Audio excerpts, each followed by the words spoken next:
Salut à tous les amis, j'espère que vous allez bien. On se retrouve aujourd'hui pour une nouvelle vidéo. Donc on revient sur l'actualité du FC Barcelone, sur tout ce qui se déroule en ce moment, que ce soit au niveau sportif ou l'extra sportif. Alors allons-y assez rapidement et ensuite on parlera un peu plus de mercato parce qu'il y a quand même des choses à dire.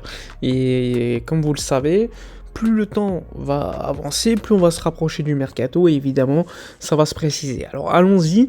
Tout d'abord, le cas Negreira. Donc j'ai fait une vidéo déjà il y a quelques jours pour vous résumer l'état de la situation. Il faut être très très clair pour vous donner rapidement mon avis. Je pense que le FC Barcelone ne sera pas condamné, contrairement aux personnes physiques, c'est-à-dire Sandro Rosell, Oscar Grau, Mas Ferrer ou encore José Maria Bartomeu, c'est-à-dire les anciens dirigeants qui eux, il y a pas mal de preuves à leur encontre. Donc je pense qu'ils seront sanctionnés contrairement à Barcelone. Mais encore une fois, on s'est retrouvé dans une situation largement évitable. La presse nous détruit en Espagne. Et évidemment, les Madridistas, etc., les anti-Barça en profitent. Laporta s'est exprimé hier assez rapidement en étant très très fort et solide sur ses appuis, en disant que il allait combattre tous ceux qui étaient contre le Barça, qui abîmaient cette image, toutes les valeurs du club, qu'ils en profitaient avec beaucoup de mauvaise foi pour attaquer la réputation du club, et lui, il a expliqué qu'il allait se battre pour les intérêts du Barça. Donc on verra. Mais en tout cas, ça fait du bien d'entendre le président, parce qu'on est toujours en attente d'une déclaration, une conférence de presse, qui devrait arriver lors des prochaines semaines pour s'exprimer définitivement sur ce cas, et ensuite on verra ce que dira la justice, même si je reste, comme je vous l'ai dit tout à l'heure, plutôt optimiste concernant le club, mais encore une fois, pas mal de choses à dévoiler encore une fois dans cette histoire. Allons-y désormais pour le sportif, assez rapidement. Alors comme vous le savez, le Barça aujourd'hui, c'est 9 points d'avance sur le Real Madrid avant le Classico de ce week-end, sachant que le Real va jouer en semaine contre Liverpool en Ligue des Champions. Donc ils auront forcément moins de repos par rapport à nous, sachant que le Barça va récupérer Pedri qui devrait jouer lors du prochain Classico 70 minutes. Ça, c'est les prévisions effectuées par le club. Ousmane Dembélé, quant à lui, sera absent pour le Classico retour après la trêve internationale normalement, donc assez logique, le club ne veut pas prendre de risque avec le français.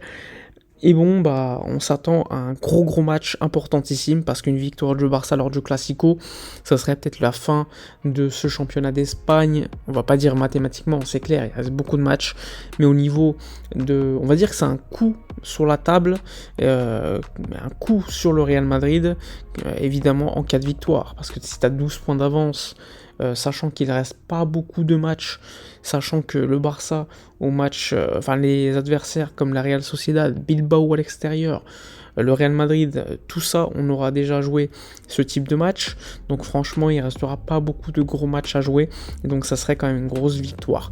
Mais d'ici là, il reste une semaine, donc on verra bien ce qui se déroulera lors de ce Classico.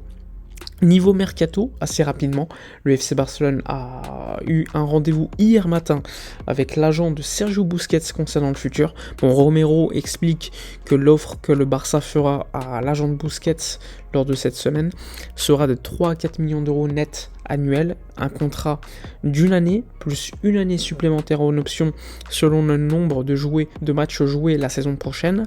Donc une offre très avantageuse pour Busquets au niveau des années. Après, au niveau du salaire, ça reste quand même une baisse très importante par rapport à ce qu'il gagne aujourd'hui. Donc à voir si Busquets acceptera l'offre ou tout simplement ira en MLS, qui est pour l'instant la piste la plus envisagée par le clan Busquets à l'étranger. Donc à voir, mais au niveau financier, l'offre américaine est beaucoup plus avantageuse que celle du Barça.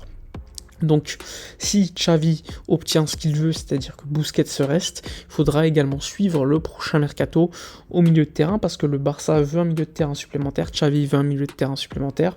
Est-ce que ça sera plutôt Ilkay Gundogan ou un autre? À voir d'ici l'été prochain. Mais ça commence à bouger. Évidemment, Busquets, beaucoup de gens sont contre sa prolongation de contrat. Il faut prendre en compte également la situation économique, fair play financier oblige. Puis c'est ce qui nous pousse à prendre certaines décisions critiquables, même si là, pour Busquets, je pense que c'est surtout une décision du coach.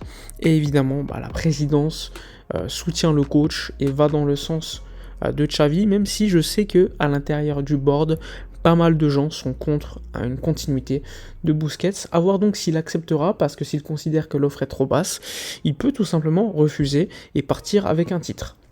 Sachant que il y a un discours qui commence à tourner en Espagne, comme quoi si Busquets prolonge son contrat à Barcelone, ça pourrait signifier un retour de Lionel Messi au Barça pendant 1 ou 2 saisons. Donc là aussi, à voir si c'est corrélé ou non, mais à ne pas écarter.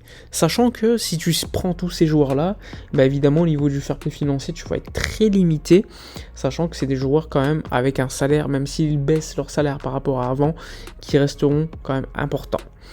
Et d'ailleurs, il y a un discours qui commence à être évoqué, comme quoi Victor Roque, rappelez-vous, le Brésilien, ne serait pas une priorité en cas de retour de Lionel Messi. Donc là aussi, même si le Brésilien a refusé de parler avec Arsenal et d'autres clubs, et a mis en avant sa volonté de signer à Barcelone, aujourd'hui ce n'est pas fait. Et un retour de Messi en attaque, au niveau de la masse salariale, etc. Même s'il y a des départs autres qui sont prévisionnés, pour l'instant, Victor Roque, disons que c'est pas la priorité s'il y avait un retour de Messi. Donc là aussi, encore une fois, une situation qu'il faudra suivre avec des pincettes.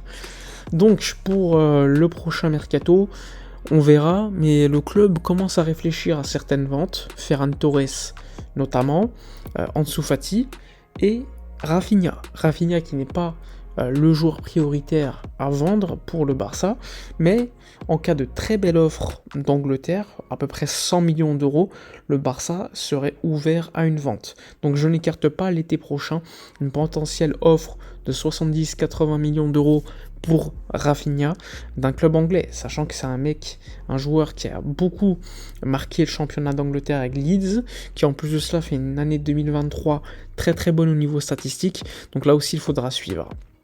Et ensuite, pour finir, Gavi, qu'est-ce qui se passe avec l'histoire avec Gavi ? Bon, tout simplement, le Barça avait demandé en justice l'inscription de Gavi avec le numéro 6. Finalement, la justice aurait notifié à la Liga que la demande du Barça avait été trop tardive par rapport au délai fixé, donc ça aurait été annulé. Dans le cas où c'est annulé, bon, ça change rien dans les faits parce que Gavi a signé un contrat, sauf que ce contrat ne sera pas homologué jusqu'à l'été prochain, et pour l'homologuer l'été prochain, il faudra que tu trouves du fair play financier, donc des ventes, des économies de salaire. Évidemment, sur le papier, il sera libre de tout contrat, sauf qu'il a signé déjà un contrat avec le Barça jusqu'en 2026, je crois. Donc il sera toujours son contrat, mais le contrat ne sera pas homologué. Il y a quand même une sécurité juridique qui permettrait donc à Gavi de ne pas partir libre l'été prochain, donc il faut être rassuré sur ce point-là. Donc là aussi il faudra suivre avec beaucoup d'intérêt, mais ne pas trop s'inquiéter. La prolongation a été faite, c'est un petit peu comme Araujo qui n'a pas encore son contrat homologué, Marcos Alonso également, Sergi Roberto également. Toutes ces prolongations de contrat ne sont pas encore homologuées parce qu'il faut créer du fair play pour cela.